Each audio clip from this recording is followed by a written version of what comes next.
Olá, estamos começando mais um Infra em Pauta, seu programa semanal sobre infraestrutura.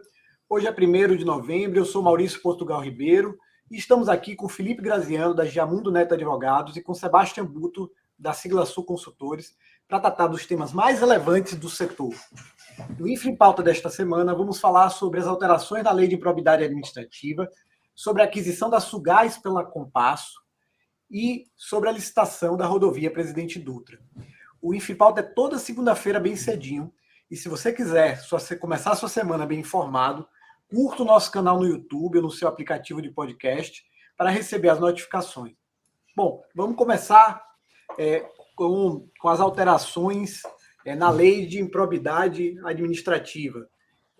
Felipe vai conduzir esse assunto. Bom dia, Felipe. Bom dia, Sebastião. Felipe. Bom dia, Maurício. Bom dia, Sebastião. Maurício, essa é uma discussão que, em certa medida, parece que estamos contra a corrente, né? Porque o que a gente vê na mídia não especializada, nos debates em geral, nas conversas com amigos que não atuam no setor, é que, aparentemente, houve um afrouxamento no combate à corrupção. Aparentemente, houve uma redução dos mecanismos de combate aos malfeitos, à gestão inadequada dos recursos públicos e tudo mais.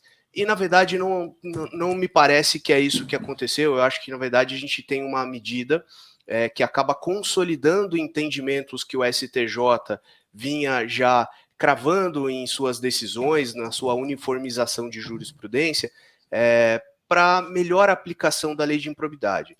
Só lembrando, a gente tem um sistema muito complexo de combate à corrupção, de controles da administração pública. A gente já comentou aqui no Infra em Pauta diversos dos excessos no controle que acabam produzindo o efeito inverso, afastando da administração pública o gestor probo, o gestor que tenta, de fato, implementar soluções para a administração pública, tenta decidir de forma adequada e deixando um espaço de muita insegurança jurídica que acaba favorecendo aqueles realmente mal intencionados, que não tem problema nenhum em lidar com esse ambiente de instabilidade, né? Claro que aqui eu estou trazendo um contexto geral e que várias exceções são cabíveis, mas o que eu estou querendo dizer aqui é que a gente tem um sistema muito complexo e que diversas legislações tratam de formas diferentes e com facetas diferentes do combate a atos praticados de forma mal intencionada pelo gestor público ou por quem contrata com a administração. A gente tem órgãos diferentes, a gente está falando aqui de Tribunal de Contas, Controladoria Geral da União, Ministério Público, a possibilidade de um controle geral da sociedade mediante as ações civis públicas, além de tipos diferentes, né, leis diferentes. Tem a esfera civil, e aqui se encaixa a lei de improbidade, tem a esfera administrativa, onde a gente tem a lei anticorrupção e diversas outras medidas possíveis, e tem a parte criminal, que em nada foi afetada por essas alterações na lei de improbidade. Então, um ato de corrupção continua sendo um ato de corrupção como era antes, isso não foi modificado. Improbidade na verdade, é um conceito muito aberto e a legislação ela não traz, a lei de improbidade, ela não traz uma definição precisa. Ela define a partir de determinadas condutas o que seria improbidade. E esse era o grande problema. É uma conceituação bastante genérica em que, por exemplo, descumprir ou contrariar princípios da administração pública poderia ser entendido como improbidade. E aí, parece ser algo muito razoável, mas quando você vai num caso prático, quem define o que seria moralidade administrativa? Né? Um ato decidir diante de uma situação complexa, de que se trata de uma situação emergencial e dispensar uma licitação, pode ser um ato de corrupção, eventualmente, mas pode ser uma medida legítima que o gestor entendeu como, diante daquela situação, que a dispensa por entender que se tratava de uma situação emergencial, era a medida adequada. Né? E essa medida em si poderia trazer consequências muito problemáticas para o gestor, ainda que ele tivesse agido de boa fé.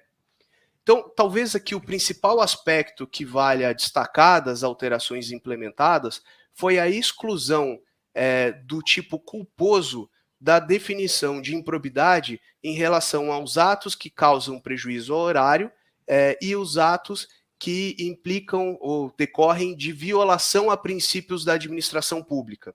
Ou seja, tentando falar sem juridiquês aqui, é preciso que o gestor público tenha de fato a intenção consciente de contrariar os princípios da administração pública ou de causar o prejuízo.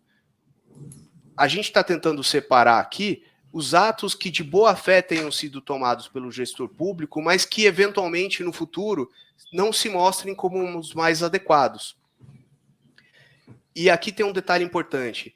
Essas modificações na lei de improbidade não afastam a possibilidade da administração pública punir de acordo com os seus regimentos ou de acordo com a própria lei civil, buscar o ressarcimento do dano causado. Né? Esse regresso que a administração tem o dever, inclusive, de buscar, continua existindo. O que a gente está falando aqui é da exclusão da caracterização de improbidade administrativa e, portanto, da aplicação de consequências, como a aplicação de multa civil, indisponibilidade de bens, a perda dos direitos políticos, a perda do mandato ou da função e outras penas que são bastante gravosas para a pessoa física. Em certa medida, isso conversa muito com a lógica que permeou as alterações implementadas na LINDB e que tentam agregar uma segurança jurídica para o gestor público de boa-fé, tentando minimizar aquilo que se convencionou chamar de apagão das canetas, que basicamente é aquele receio que o gestor de boa-fé tem de tomar decisões que podem ter interpretações diferentes e que, portanto, poderiam ser, ao olhar do controlador, do Ministério Público, do Tribunal de Contas, um ato inadequado e, portanto, eventualmente, um ato de improbidade, trazendo grandes problemas para o gestor de boa-fé. Então, assim, de forma geral, as principais alterações apenas consolidaram o entendimento do STJ, em especial em relação ao afastamento da modalidade culposa, né, que a gente comentou agora. Uma outra alteração importante é em relação aos legitimados, né? A gente tinha na legislação, na lei de improbidade, a possibilidade do ente público, né, da própria administração, por exemplo, a prefeitura, através de sua procuradoria, ingressar com a ação de improbidade.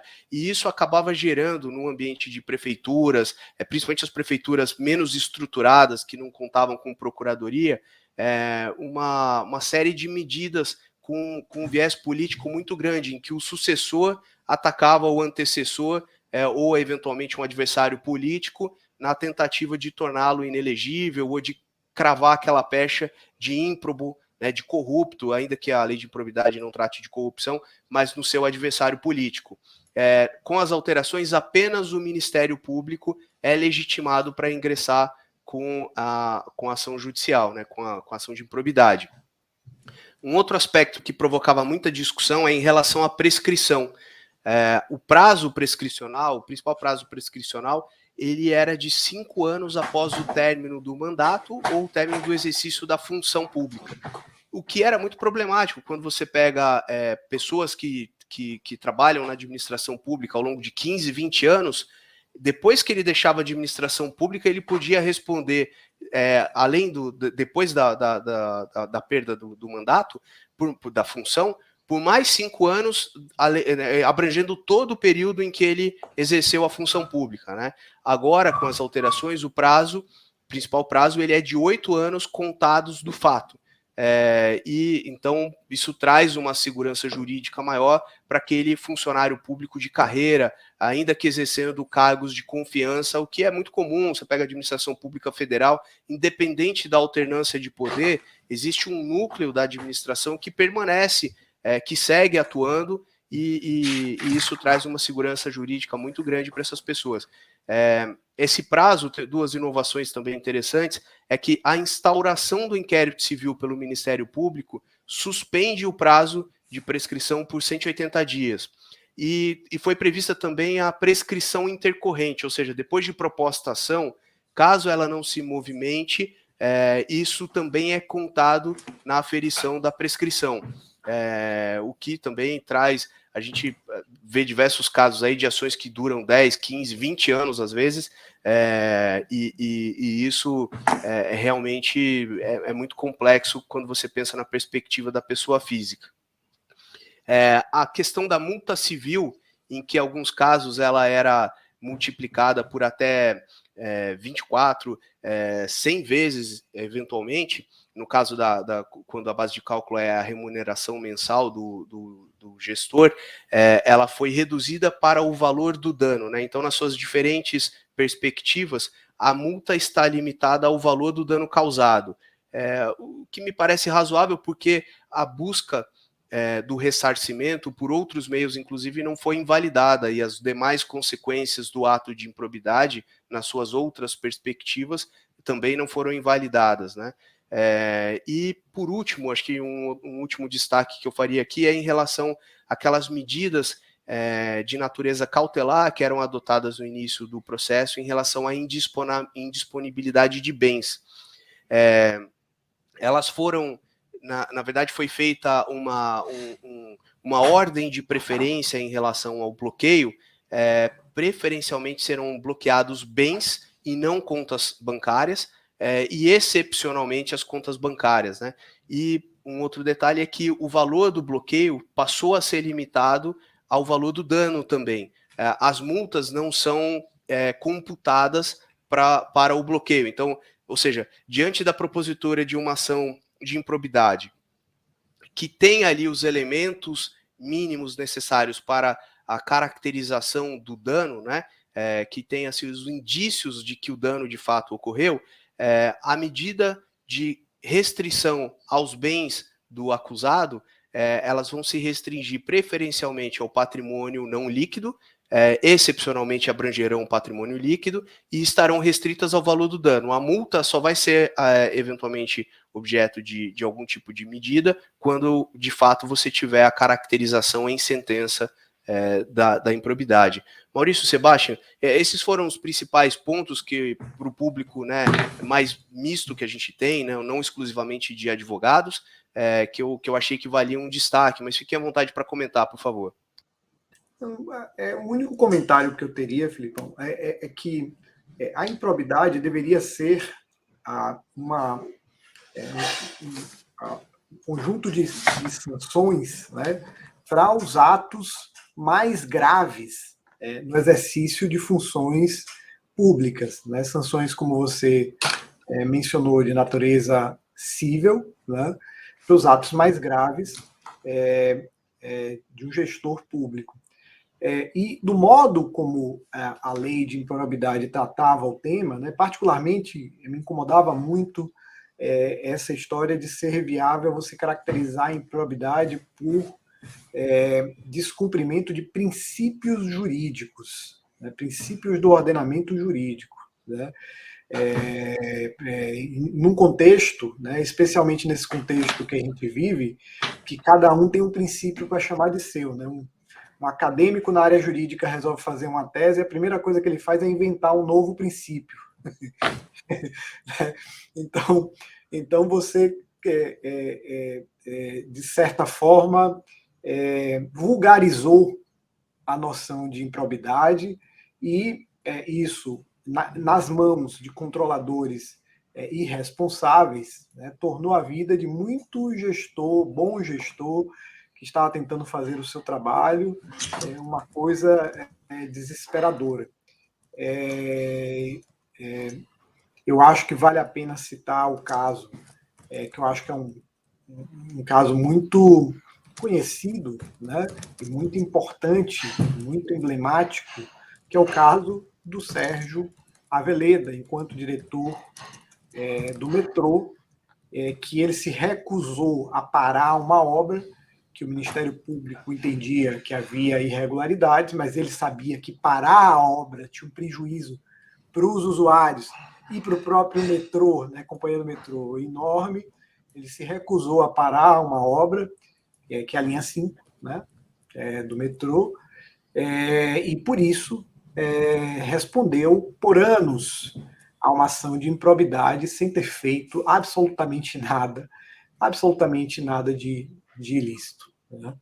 Então, o manejo que se fazia desses dispositivos era realmente algo lamentável. E a mídia, Sérgio Moro, alguns procuradores, né, que se colocaram aí como os grandes defensores do combate à corrupção, né, acham que houve um enfraquecimento do sistema. E eu concordo com você plenamente, não houve nenhum enfraquecimento.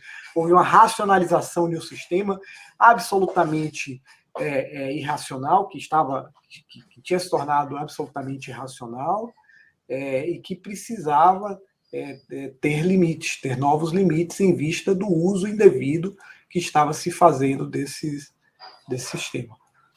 E tem um detalhe, Maurício, antes de te devolver para a gente passar para o próximo tema, mas tem um detalhe, até conversando com um amigo que não atua na área, mas, poxa, mas se o STJ já tinha pacificado esses entendimentos, qual a razão de, né, se promover uma alteração? É simples.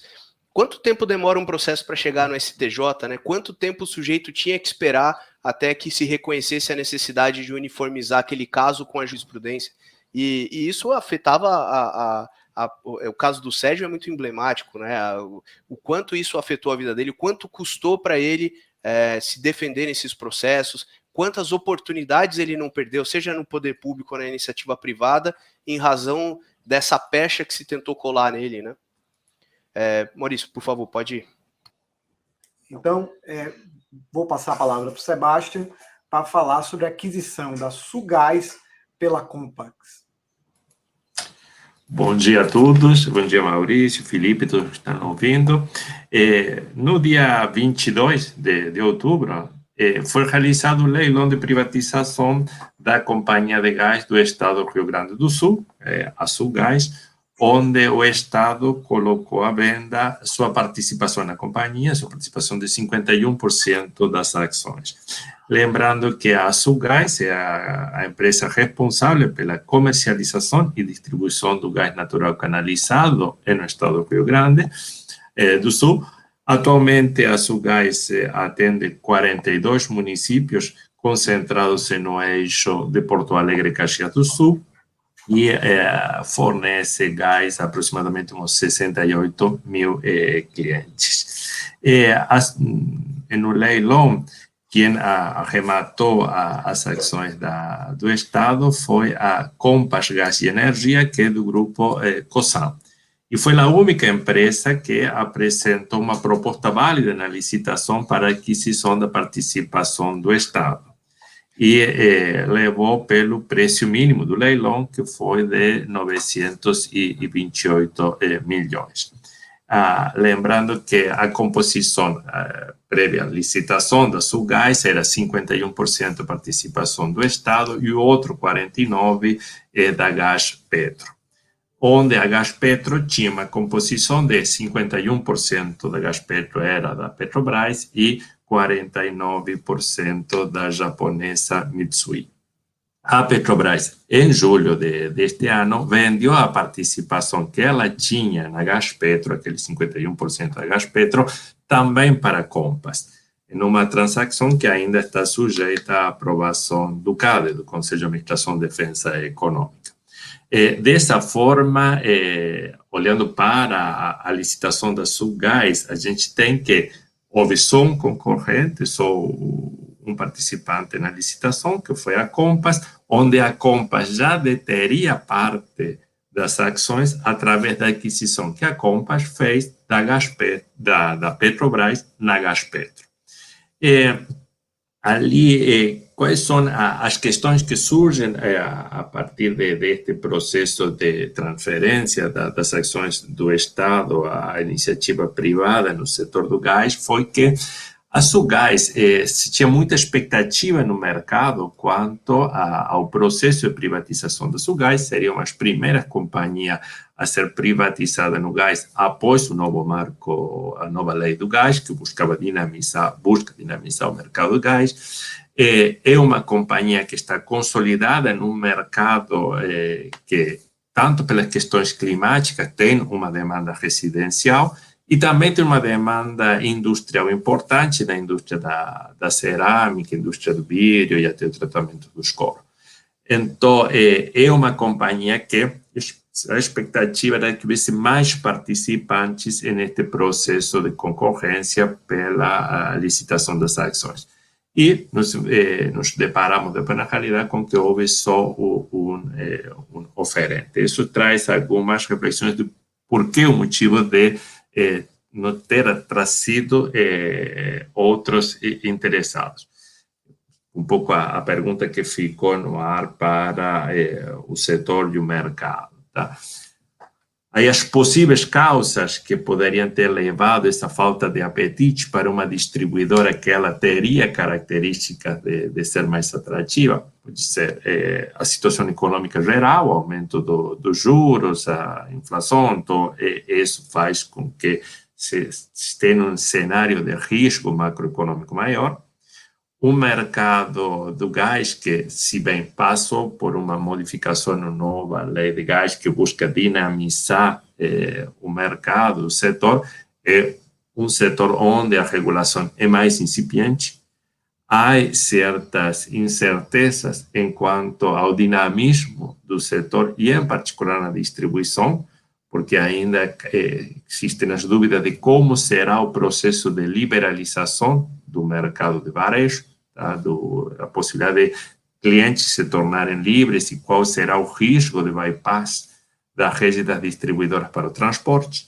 Então, é um setor onde a regulação ainda é menos madura, uma situação macroeconômica, como falei, um pouco mais incerta, e também a expansão do mercado de gás na área de atuação da Sulgás, que seria no Estado, ele depende de novos pontos de injeção de gás ou novos pontos de fornecimento de gás, tá?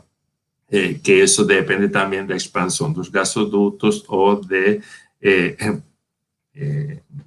da expansão do gasoduto, a possibilidade de chegar gás de Bolívia ou da Argentina, okay? E da possibilidade da expectativa de algumas terminais de GNL no Estado. Então, acho que esse conjunto de situações levaram, de fato, a que houvesse só um oferente. E esse oferente, esse licitante, já tinha uma participação indireta na Sulgás, advinda da aquisição, como falava, da Compass e na Gaspetro. E isso também está sinalizando, igual que o que já temos comentado em outros episódios aqui do Inframpauta, é que a gente, neste processo de privatização, está está verificando só a participação de aqueles operadores que já existem no país, tá? Aqueles que já conhecem o modo operando da indústria, e ainda em todos estes processos de privatização, hemos conseguido atrair o operador internacional que não estava operando até o momento no país. Então, se está criando-se um processo de concorrência, um processo de transferência das operações estatais ou estaduais para o setor privado, porém, os players estão sendo os participantes já no mercado nacional, que já conhecem da indústria e tal. Isso está sinalizando, em geral, para a infraestrutura, que o apetite pelo Brasil para um novo operador ainda não é compatível, digamos, com as taxas de retorno, com a grau de maturidade que se tem na regulação dos setores. Okay? Como falava, no caso da Sulgás, se tinha uma expectativa grande de ter mais oferentes, pelo fato de ser uma companhia que estava com saúde financeira, que tinha bons indicadores e que tinha um mercado dentro do que é a distribuição do gás consolidado. E o resultado desse processo, através da Compass, está também sinalizando que haverá uma certa concentração dos players no setor. Sebastião, só aproveitando esse teu ponto, me parece que a venda da Gaspetro para Compass, quer dizer, a venda dos ativos da Gaspetro, ela decorreu inclusive de um TAC feito com o CAD em função da concentração de mercado que existia com a Gaspetro. E nessa medida, esses processos não estão caminhando num sentido contrário à expectativa que se tinha de uma pulverização de players? Ainda essa transferência da da participação da Petrobras na Gaspetro para a Compass, tá? Porque ainda tem a Mitsui dentro da composição da Gaspetro. Você falou, essa transferência da Petrobras para um terceiro formava parte de um termo de ajustamento de conduta, tá? Onde a Petrobras iria iria abrindo mão de parte da concentração do mercado a essa iniciativa privada. Okay? Aqui no caso das distribuidoras de gás, a gente tem duas questões a ser consideradas. Primeiro, essa transferência da Petrobras à Compass e na Gaspetro ainda precisa passar pela aprovação do CADE, como falamos. E a segunda questão é que na distribuição do gás você não tem concorrência, em geral, tá? Porque são monopólios naturais nas áreas do Estado, nas áreas de atuação dessas companhias. Então, o fato que, por exemplo, a Compass, ela e o Grupo Cosan em particular, é acionista da Comgás, que é a maior distribuidora de gás do Estado de São Paulo, ele não cria concorrência com a Sulgás. Então, essa concentração das distribuidoras em alguns grupos econômicos não necessariamente compromete a concorrência, porque são áreas que, em princípio, não são concorrenciais, tá? Porque são monopólios naturais. No entanto, compromete o que poderia ser uma regulação por comparação, porque todas terminam sendo operadas por um mesmo grupo acionário. O que estava se buscando no TCC da Petrobras é a desverticalização da Petrobras, tá? Que estava concentrada em toda a cadeia do processo, desde a produção do gás, transporte e a distribuição. Então, em definitiva, você não estava criando concorrência nos segmentos do mercado que tem potencial de concorrência, que é a produção, e também dá dinamismo na expansão do transporte. Okay? Então, o fato aqui que não remete à notícia, que é da distribuição do gás, em princípio não se comprometeria a concorrência, porque, como falamos, a concentração, a Comgás não concorre com a Sulgás. Tá? Mas sim, o que está verificando é que há necessidade, ao menos necessidade de revisitar a questão para poder trazer ou atrair capital de operadores internacionais para que o setor tenha esse dinamismo de diferentes operadores e a possibilidade de ter um processo concorrencial para evitar, sim, depois a falta de oferente, porque vai esbarrar com a aprovação dos órgãos de controle de defesa à concorrência. Felipe, você tem algum outro comentário sobre o que Sebastião falou? Obrigado, Maurício. Eu acho que era esse ponto. Tá. Então, vamos passar para o próximo tema, que é a licitação da rodovia Presidente Dutra. A notícia que na semana passada, no dia 26/10, foi a entrega de propostas e dos documentos de habilitação para o leilão da concessão da Via Dutra, principal ligação entre Rio e São Paulo, né, entre a cidade do Rio de Janeiro e a cidade de São Paulo. E certamente o projeto de concessão rodoviária mais relevante do país, né, pela Dutra passa em torno de 50% do PIB do país. Né. Entregaram propostas a CCR e a Eco Rodovias, então temos dois concorrentes. O leilão foi dia 29/10. Deixa eu dizer uma coisa para vocês. Este programa, por conta do feriado, está sendo gravado na sexta-feira, dia 29/10. Mas a gente está gravando pela manhã, antes do leilão. O leilão será à tarde, será hoje à tarde, né, às 14 horas. Por essa razão, após o Infripauta normal, eu voltarei, né, haverá um excurso, haverá um segmento, um vídeo adicional ao Infra em Pauta normal, né, que vocês verão logo depois do Infra em Pauta, em que eu comentarei o resultado do leilão. Então, neste momento, a gente vai falar um pouquinho das características do projeto que está sendo licitado, né? Sobre o leilão, falaremos após o Infra em Pauta normal, eu volto para comentar o leilão. Então, quais são as características aqui do projeto, dessa concessão que está em curso e que está sendo disputada pela Eco Rodovias e pela CCR, né? Bom, a concessão atual, né, que é operada pela CCR, vai da região metropolitana de São Paulo à região metropolitana do Rio de Janeiro, com 402 quilômetros de extensão, né? O que é que mudou, né, em termos de concepção do projeto, em termos de quais os trechos rodoviários incluídos no projeto? A nova concessão inclui o trecho da BR-101 de Campo Grande, no Rio de Janeiro, até Ubatuba, em São Paulo. A BR-101, que é aquela rodovia litorânea, que tem, sobretudo, uma importância turística. E foi excluído do projeto o trecho, e que ela vem paralela à 116. Juliana, eu acho que seria bom você colocar o mapa, porque acho que agora ajuda.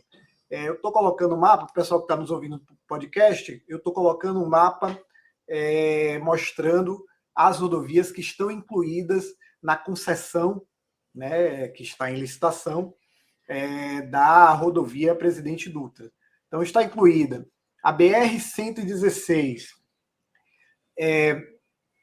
116 da região metropolitana de São Paulo até a região metropolitana do Rio de Janeiro, sendo que ela não chega à cidade do Rio de Janeiro, foi excluído o trecho mais próximo à cidade do Rio de Janeiro. Tá? Esse trecho mais próximo da cidade do Rio de Janeiro, onde tem a Praça de Viúva Graça, essa praça foi incluída na concessão que atualmente é da CRT, né? Para poder financiar os investimentos lá na outra ponta, na ponta de Minas Gerais, lá próximo a Governador Valadares, né? Então, a nova concessão da Dutra não chega até a cidade do Rio de Janeiro, ela para na região metropolitana antes da Praça de Viúva Graça. E no lado de São Paulo, ela vai, a BR-116, né, a Presidente Dutra, vai até a Marginal Tietê. Além disso, incluiu-se esse trecho da 101 que eu vinha falando, que é esse trecho que vai de Campo Grande até Ubatuba. A ideia, evidentemente, é usar o tráfego, né, da Dutra para melhorar, fazer melhorias na rodovia, na BR-101, que não é uma rodovia duplicada e que passa por uma área muito complexa, né? Ela está dentro da Mata Atlântica, tem restrições ambientais relevantes e também de topografia, de relevo relevantes, por conta dela estar sempre beirando a serra, né? De um lado está o mar, do outro lado está a serra. Bom, então essa foi a mudança em relação à configuração do projeto. Pode tirar o mapa, Juliana, por favor. Essa foi a mudança em relação à configuração, né, dos trechos incluídos. O resultado disso é que a concessão tem 600, a concessão atual tem 402 quilômetros de extensão. A nova concessão tem 625,8 quilômetros de extensão. O CAPEX, os investimentos aqui nesse projeto, são investimentos estimados, né, no estudo de viabilidade, no valor de 14,8 bilhões de reais. Então, certamente a rodovia com mais investimentos, né, a concessão com mais investimentos. Pipa, né, a rodovia Piracicaba-Panorama, foi próximo disso, mas era 13,7, se eu não me engano. Né? 14,8 bilhões, esse valor é a preços constantes, né, somado ano a ano, os investimentos ao longo de todo o contrato, são 30 anos de contrato, e a moeda é de outubro de 2019. Né? O APEX na ordem de 10,9 bilhões de reais, exatamente o mesmo critério, né? Preço constante, somado ano a ano, moeda de outubro de 2019. Em relação ao critério do leilão, o leilão será por menor tarifa, mas com deságio máximo limitado a 15,31% da tarifa utilizada como referência para o leilão, da tarifa teto utilizada no leilão. Daí em diante, né, se ainda houver disputa, os participantes da licitação têm que propor maior outorga, né? É um modelo que vem sendo desenvolvido no governo federal, já foi aplicado. Aliás, vários dos elementos que a gente tem aqui já foram aplicados à BR-153, que foi a BR, foi a rodovia em cima da qual se gestou esse novo modelo de concessão rodoviária federal, né? Então, muito do que está aqui, né, das características desse projeto, das características do edital de licitação e do contrato, vem do que se fez na BR-153, que a gente comentou, inclusive, aqui no programa anterior, né? Comentou longamente esses elementos lá da concessão do contrato e do edital da concessão da BR-153. Bom, quais são as principais melhorias previstas, né? Será construída uma nova pista de subida da Serra das Araras, né? A Serra das Araras é um gargalo super importante, né? Se você está indo para São Paulo, chegando já perto do Rio de Janeiro, né? Tem a descida da serra, é uma pista muito sinuosa, né? Construída há muitos anos, um projeto de muitos anos. Então, esses projetos mais antigos de rodovia, você não tinha tecnologia, capacidade de enfrentar os acidentes geográficos e, portanto, você desviava dos acidentes geográficos e tornava a rodovia sinuosa. Além disso, é uma rodovia que não está preparada para a dimensão, né, dos caminhões atuais, né? Foi feita num outro momento em que não havia esses caminhões tão longos, né? E isso cria problemas de segurança no tráfego, né? Então será construída uma nova pista de subida da Serra das Araras, né? Muito menos sinuosa, muito mais reta, vários viadutos, vários túneis. A atual pista de subida virará pista de descida, com várias adequações. Essas pistas serão construídas com 4 faixas. Aliás, a rodovia Presidente Dutra, ao final dos 30 anos de contrato, ela terá 4 faixas de ponta a ponta, né? Então, realmente, vai haver um upgrade, né, ao longo desses anos de concessão.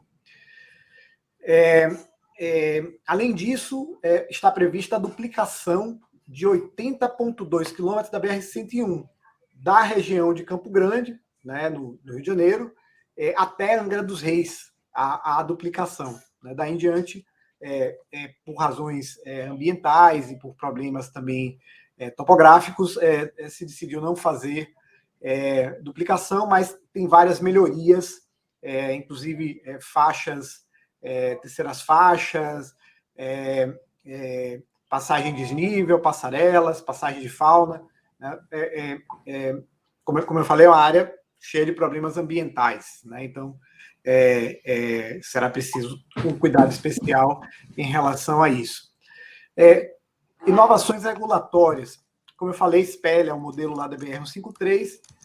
De certa forma, assim, a modelagem da 153, né, e também aqui da Dutra, boa parte do que o governo federal faz propaganda, né, de que se trata de inovações, né? Boa parte do que dizem que são inovações não são inovações, né? São, na verdade, coisas que já existiam, por exemplo, nas concessões de rodovia do estado de São Paulo, né? O governo federal geralmente coloca que, como inovação, desconto tarifário para os usuários de sistema eletrônico de pagamento, do TAG, né? Isso já tem em São Paulo há muito tempo. Desconto para usuários frequentes da rodovia. Isso está aqui, já tem em São Paulo desde o princípio da Castelo Branco, né? Da concessão da rodovia Castelo Branco. Se eu não me engano, 2005 que isso se estabeleceu lá. desconto para usuários frequentes da rodovia, mitigação de risco cambial, também já tem aqui para o estado de São Paulo, para as rodovias do estado de São Paulo já há algum tempo. Então, não são propriamente inovações, é apenas a União incorporando, atualizando seus projetos, considerando a experiência mais avançada em relação a isso que se tem, que é a do estado de São Paulo. O que é que eu acho que merece destaque? E aí eu acho que realmente nisso, especificamente nisso, eu acho que a União avançou em relação ao que a gente tinha no país. Primeiro, o sistema de lane management, né? Gerenciamento de faixas, que dá ao concessionário a possibilidade de estabelecer pedágio diferente, né, nas vias que eram expressas, mas agora não serão expressas, terá ligação entre as faixas marginais e a via pedagiada, a faixa marginal que não tem pedágio e a via pedagiada, para que os usuários possam sair, né, quando estiver enfrentando o tráfego e ele decida sair para pagar o pedágio, né? E esse pedágio vai variar a depender do nível de serviço que a rodovia tiver. Quer dizer, o concessionário vai poder aumentar o preço do pedágio até 12 vezes a tarifa quilométrica para reduzir o tráfego na via pedagiada, né? Assegurando, portanto, fluidez, né? E precificando, portanto, a escolha do usuário, né? O usuário vai ter, portanto, a opção de, se quiser ir para a via pedagiada, pagar o preço que vai depender, né, do nível de serviço que está disponível lá, vai depender do tráfego, né? Quanto pior tiver o tráfego na via pedagiada, maior será o pedágio, né? Então você repassa para o usuário essa escolha, por um lado, dando os incentivos corretos, né? Qual é o custo dele, que ele está impingindo, né, sobre toda a sociedade na medida em que ele vai para outra faixa. Um outro tema que merece muito destaque, esse eu acho que talvez seja o ponto mais importante aqui, apesar de não ser uma inovação, tá? A Via Dutra adotou parâmetros ambientais e sociais, os parâmetros ambientais e sociais mais altos para os países em desenvolvimento. A Via Dutra trouxe para dentro do edital e do contrato os princípios do Equador, né? Então, são os padrões ambientais e sociais desenvolvidos originalmente pelo IFC, né? O princípio do Equador foi uma iniciativa de levar para outras instituições, para que outras instituições pudessem aderir os estándares sociais e ambientais do IFC, né, que é parte do Banco Mundial. Era o standard que ele exigia, né, que fossem cumpridos quando ele financiava um projeto, né? Então, esses são os parâmetros mais avançados para países em desenvolvimento, tanto em relação às questões sociais, quanto em relação às questões ambientais. Mas, particularmente em relação às questões sociais, as questões de realocação involuntária de populações, há uma diferença muito grande entre a nossa legislação e os princípios do Equador. Os princípios do Equador são muito mais estritos e estabelecem um tratamento, digamos assim, muito mais humanizado daquelas pessoas que sofrem realocação involuntária, né?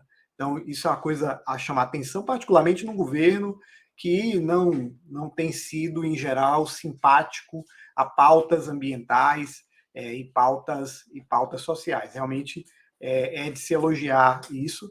Eu disse que isso não é inovação porque já havia no projeto da BA 093, do Estado da Bahia, tá? Feito em 2000, e o contrato foi assinado em 2010, se eu não me engano. Naquele contrato se colocou, se trouxe para dentro do contrato, para dentro do edital, os princípios do Equador, as regras do princípio do Equador. Né? Foi o primeiro contrato de concessão de rodovias no país a usar os princípios do Equador para as questões ambientais e as questões sociais. Por fim, e o nosso tempo já tá acabando, houve uma demora muito grande, né, para que esse projeto sair.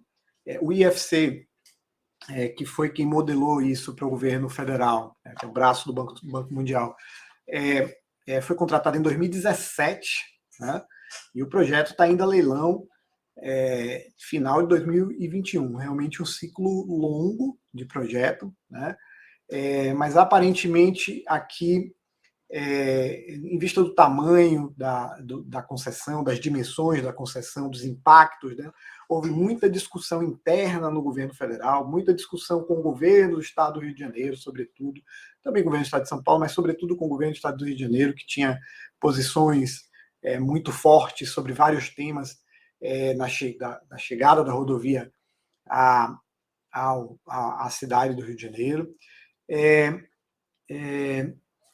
Teve uma longa discussão no TCU sobre o free flow e sobre o lane management, e tudo isso terminou atrasando o projeto. Além disso, as discussões, né, da Dutra estavam vinculadas às inovações da BR-153. Eu estava falando com uma das pessoas que participou do trabalho de modelagem, né, e ela me disse assim, no governo federal, e é uma verdade, né, isso que ela me falou, no governo federal, se você quer propor inovação, você tem que convencer o técnico com quem você está lidando, até o ministro. Se tiver um que discordar, você não consegue promover a inovação. E isso é verdade, né? A gente teve situações em que uma nota técnica de um funcionário de quinto escalão levou um ministro para a prisão, né? Anos atrás, no governo Lula ainda, eu acho, ao princípio do governo Dilma, já não me lembro mais. Mas você tem que promover consensos, e não é fácil você promover consenso sobre temas complexos e que há muita assimetria de informação. Então, é isso que eu queria falar. Eu vou voltar a seguir comentando o leilão, então peço a vocês que continuem assistindo o vídeo, porque logo a seguir vem esse comentário. Felipe, você quer comentar alguma coisa? Sebastião teve que sair, tinha um outro compromisso, teve que sair. Felipe... Maurício, esse último ponto que você colocou, acho que é realmente digno de elogio. Acho que o Ministério da Infraestrutura como um todo, em várias das suas frentes, tem conseguido promover essa criação de consensos de uma forma que não se observa, talvez, em outros ministérios, né?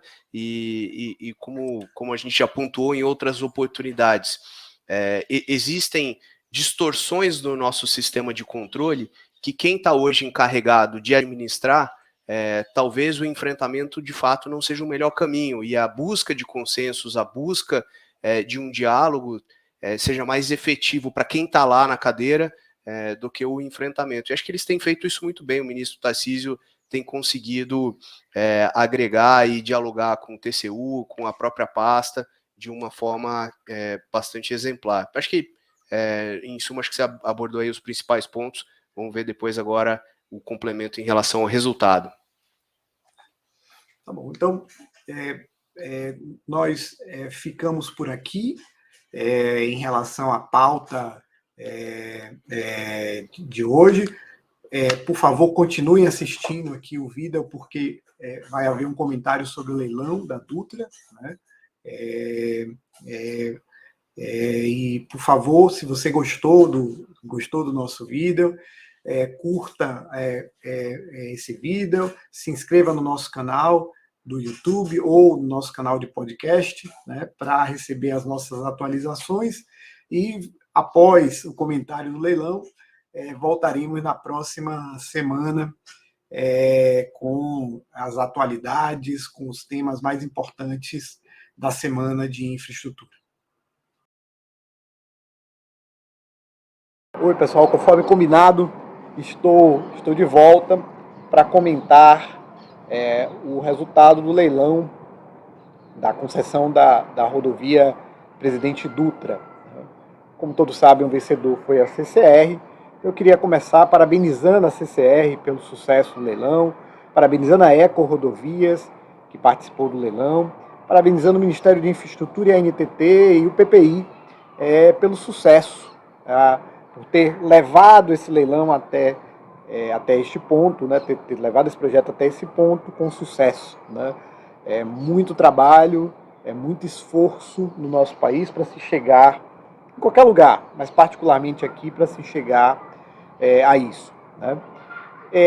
Eu não gosto de comentar proposta do leilão, né, valor de proposta no leilão, porque eu realmente acho que isso só quem realmente entende o que está por trás dessas propostas do raciocínio que levou cada um dos players a chegar àqueles valores é quem está participando da equipe do projeto, né?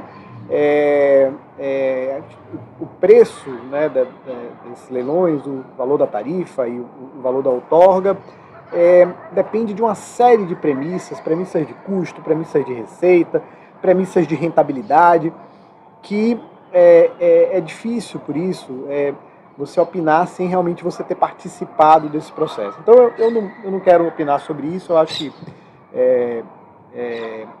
é muito difícil falar com propriedade sobre isso sem você ter acesso às informações, que são informações de cada um dos players. O que eu acho relevante comentar é um outro ponto.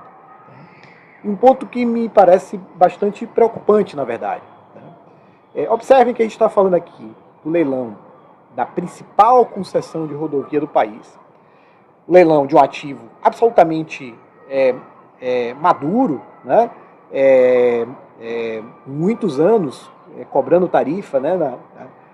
Muitos anos de concessão da Via Dutra, com dados sobre receita, com dados sobre pedagiamento, com diversos dados, diversas informações em torno da concessão, num setor absolutamente maduro e consolidado no nosso país, que é o setor de concessão rodoviária. O Brasil tem o maior programa de concessão rodoviária do mundo, né? Não existe nenhum programa no mundo comparável ao do Brasil, né? E, no entanto, nós só tivemos a participação de 2 players com track record, players sérios, mas 2 players locais. Isso me chama muita atenção. Esse projeto, particularmente nesse momento que o Brasil está barato, né, dólar mais de 5 para 1, particularmente nesse momento, me chama muita atenção que só 2 players brasileiros tenham entrado no projeto. Chama mais atenção ainda se a gente considerar que os editais de concessão da ANTT e do governo federal em geral, né, Ministério da Infraestrutura, ANTT, PPE, esses editais de licitações são editais extremamente abertos. Na verdade, a minha preocupação com esses editais é que eles dão espaço para aventureiros entrarem. Felizmente, nesse leilão não tivemos aventureiros, estamos falando das empresas absolutamente consolidadas, mas é um tipo de edital que dá amplo espaço para participação, né? Não consigo nem imaginar que espaço ainda há para se dar, né, em editais para participação, para ampla participação. Então, não há, portanto, uma barreira de entrada no edital que possa ter evitado que participantes internacionais tenham vindo para esse projeto, né? Se alguém me perguntar qual a minha hipótese está entre um país, né, que virou um pária internacional, né, por conta do modo como quem tem tratado questões ambientais, questões de populações tradicionais e outras tantas questões, o modo como se comportou durante a pandemia. E aí, se for essa explicação, a gente tem aqui um contraste interessante, que o Ministério de Infraestrutura não tem se comportado do mesmo jeito, né, seguindo rigorosamente a orientação política do presidente. O Ministério da Infraestrutura foi extremamente responsivo, né, para lidar com as consequências da pandemia sobre os contratos de concessão. Eu acho que vai vir um helicóptero aqui, talvez a gente tenha um pouquinho de barulho, mas eu vou seguir com a gravação do vídeo mesmo assim. Foi extremamente responsivo. Este projeto, como eu comentei mais cedo, né, na gravação do Infra em Pauta, este projeto adota standards, adota indicadores, regras, né, sobre questões sociais e ambientais muito acima das regras brasileiras, né, ele adere a regras internacionais em relação a isso. Então, aqui tem um contraste, né? Se essa foi a explicação, se a explicação for o fato do país ter se tornado um pária, de certa forma,